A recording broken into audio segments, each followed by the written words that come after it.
Hello friends, क्या आपको loan लेकर पैसे इन्वेस्ट करना चाहिए? तो इसका आंसर इस पर डिपेंड करता है कि आप गुड डेब्ट और बैड डेब्ट के बीच डिफरेंस समझते हैं या नहीं। अक्सर बिजनेस में इन्वेस्ट करने के लिए आप लोन लेते हैं, तो इसका कारण क्या है? ऑथर रॉबर्ट कियोसाकी के अकॉर्डिंग फैंटम इनकम क्या है?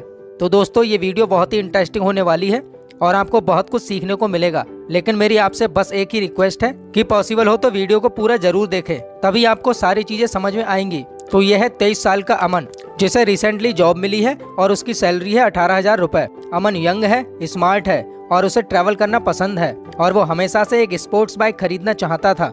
लेकिन अमन ने कई किताबें पढ़ी और वो सेविंग और इन्वेस्टमेंट की इम्पोर्टेंस जानता है। इसीलिए वो हर महीने इंडेक्स फंड में 2,000 रुपए इन्वेस्ट करता है और बाकी के पैसों से वो अपने एक्सपेंसेस कवर करता है। और वो जो बाइक चाहता है उसकी कीमत कम से कम 2 से 3 लाख रुपए है। वो सोचता है कि बाइक तब खरीदेंगे जब उसकी सैलरी बढ़ जाएगी। वो हार्ड वर्क करता है और इसे 2 साल के अंदर प्रमोशन मिल जाता है। तो अब उसकी सैलरी 25,000 रुपए है और उम्र 25 साल। अब जैसे ही उसकी सैलरी बढ़ती है वैसे ही वो अपनी फेवरेट बाइक परचेज कर लेता है और 7,000 जो उसकी अतिरिक्त इनकम थी उससे वो 3 साल तक उस बाइक की EMI चुकाता है। लेकिन उसे अपने खर्चों में डिफिकल्टी होने लगती है क्योंकि उसकी बाइक महंगी होती है और मेंटेनेंस की भी जरूरत होती है। इसीलिए वो एक्स्ट्रा कमाने के मेथड सर्च करना शुरू कर देता है और वो अगले साल अपनी जॉब बदल लेता है और वो एक बेटर पोस्ट के लिए दूसरी कंपनी में चला जाता है जहां उसकी सैलरी 30,000 है और उम्र 26 साल। अब इस एक्स्ट्रा 5,000 रुपए का क्या किया जाए? इसमें से 3,000 रुपए उसके खर्चे में चले जाते हैं क्योंकि महंगाई भी बढ़ रही है और वो बचे हुए 2,000 रुपए से EMI पर नया मोबाइल फोन परचेज कर लेता है। अब उसे लगने लगा कि यह रकम भी कम है और वो हार्ड वर्क करता है और खुद का एक साइड बिजनेस शुरू करता है। अपनी जॉब करने के लिए दूसरी सिटी में चला जाता है और वो 4 साल के अंदर 30 साल का हो गया और उसकी सैलरी 60,000 रुपए। बिकॉज उसके सारे फ्रेंड्स जीवन में आगे बढ़ रहे हैं, जैसे घर बनाना और कार खरीदना और यहाँ तक कि ट्रैवलिंग करना। और इस सिचुएशन से मैच करने के लिए वो एक छोटी कार भी बाई कर लेता है और वो होम लोन पर एक छोटे से अपार्टमेंट में फ्लैट खरीद लेता है।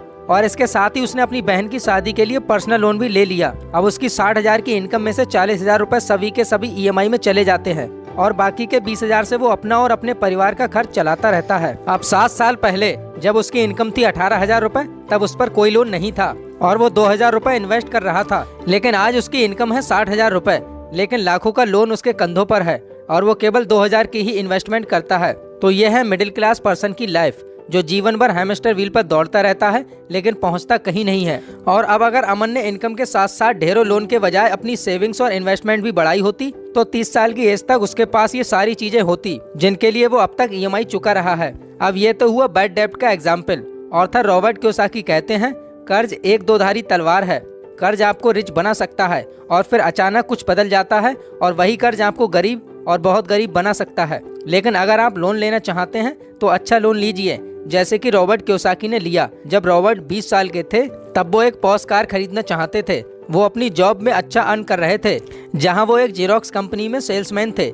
लेकिन अपनी सेल्स कमीशन यूज करके पॉश कार की मंथली पेमेंट करने की बजाय उन्होंने इन पैसों का उपयोग कुछ संपत्तियों को खरीदने के लिए डाउन पेमेंट करने के लिए किया और बाकी का लोन ले लिया। लेकिन उन्होंने कार तब खरीदी जब उन्हें अपनी किराए की संपत्तियों से इतनी इनकम प्राप्त होने लगी जिससे लोन का पेमेंट किया जा सके और उनके पॉश की मंथली EMI को कवर किया जा सके। हम भारतीय कर्ज लेने से डरते हैं, हम EMI पर कुछ भी लेने से बचते हैं। लेकिन लोन 2 तरह के होते हैं, एक होता है गुड लोन और दूसरा होता है बैड लोन, जिसे आप इस तरह से समझ सकते हैं। बैड लोन है डाउनवर्ड स्पाइरल, अगर आप वहाँ फंस गए तो आप नीचे की ओर चक्कर लगाते रहेंगे। गुड लोन अपवर्ड स्पाइरल है, जहां आप चक्रों में ऊपर की ओर बढ़ते रहेंगे। सबसे पहले ये समझते हैं कि बैड लोन से कैसे बचें। Number 1, sunk cost fallacy. तो दोस्तों जरा सोचिए, किसी ने आपको एक 3D मूवी के लिए IMAX टिकट दिया है जो कि सबसे महंगी है और वो आपको फ्री में दी है और आप इस मूवी का लंबे समय से वेट कर रहे थे क्योंकि इसमें आपका फेवरेट एक्टर है और इसे एक फेमस डायरेक्टर ने बनाया है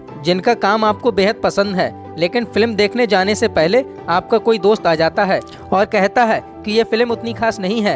आप भी YouTube और Twitter पर रिव्यू चेक करते हैं और वहाँ से आपको पता चलता है कि वाकई में ये फिल्म किसी को पसंद नहीं आ रही है। हर कोई इस फिल्म को क्रिटिसाइज करने में लगा है और इसी के साथ ही आपके शहर में पूरे दिन बारिश होती रहती है और जब आपके थिएटर जाने का समय आया तो बारिश और तेज हो जाती है।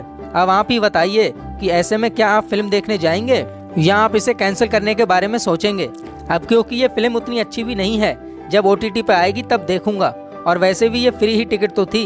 अब जरा सोचिए कि अगर आपने इतना महंगा टिकट खरीदा होता तो आप क्या करते?